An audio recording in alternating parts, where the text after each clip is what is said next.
and he is giving his second speech, and it's Music Beyond the Lessons. Here's Terry. Thank you, Mr. Toastmaster, fellow Toastmasters, and honored guests. I often tell my guitar and drum students, you know, learning to play your instrument is about 25% of what it really takes to play good music.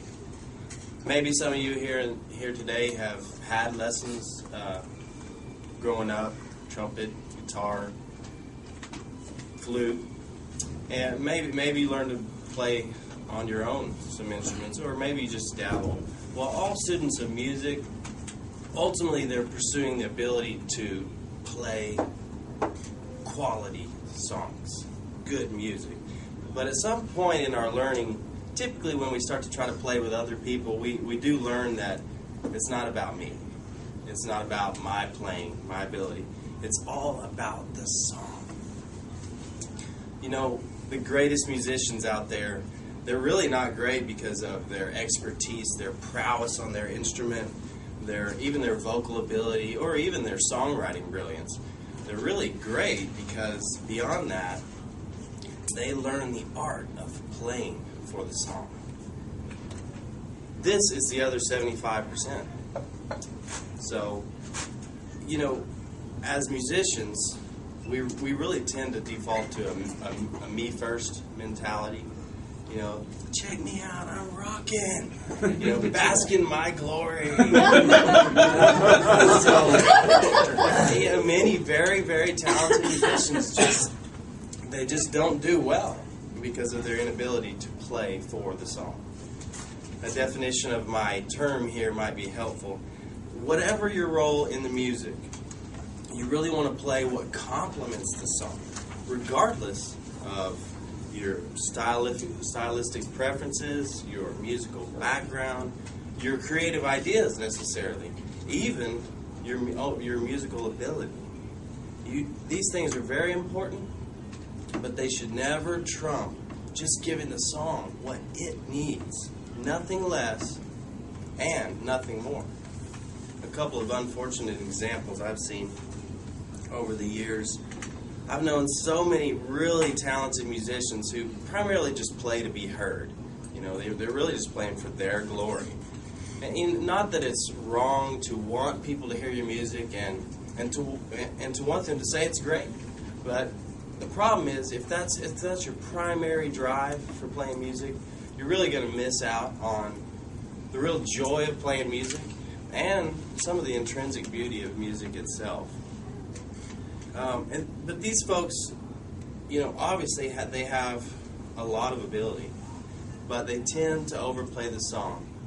And there was this local band here in Texas in the late 90s called Temple, and they had some regional success and were doing really well. Well, they hired a drummer. This guy was the most amazing drummer. His name was Orion, and he was, I mean, the upper echelon of incredibly talented drummers. But the problem was, early on into a few shows with Orion, he would just overplay the song so badly. Now, what his performance on its own was just stunning. I mean, it was incredible. The problem was, it really kind of butchered the songs because it just didn't fit. It didn't fit. I was a guitar player in that band, and Orion, it was a real privilege to work with him in a lot of ways. But he was quite a bit rapacious in his approach. Although he was incredibly talented, I mean, his skill was up there with the top in the world. Nonetheless, he didn't really know how to really fold properly into the music with his playing. Another common example you see is your newer players who they're just not yet tuned in to the real importance of just listening closely to the other instruments and the other people around them as they play with people. But on the flip side of my Orion story, I have seen young musicians who have been playing not very long at all, who really grasp this quickly. And though they can maybe just play very little on their instrument, they learn how to really fold into the music nicely. And so you see that with young players frequently. So if you are a newer musician, or maybe you're a veteran musician, you've been playing a while, you always want to lean really heavily into the discipline and the art of playing for the song. Now, we've looked at my definition of what this means, but you might ask, how on a practical level would someone do this? Well, my students have often heard the mantra from me that you must be careful to listen more closely to others than to yourself. And that's really it. You might ask, that's it? That's obvious. That's way too obvious, way too simple. But really, it does take a lot of practice and intention. The tendency is a bit counterintuitive. We tend to listen to ourselves more because we're right there near our instrument and that sort of thing.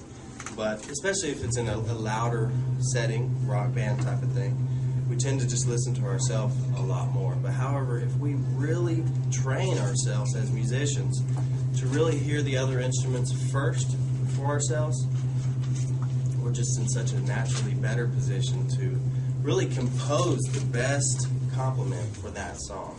And it's all about the song. So we can indeed, at any level, be a great musician.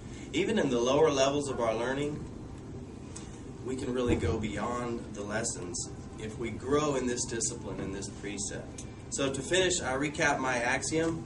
Whatever our role in music, we play what truly complements the song, what it needs, nothing less, but also nothing more. Thanks.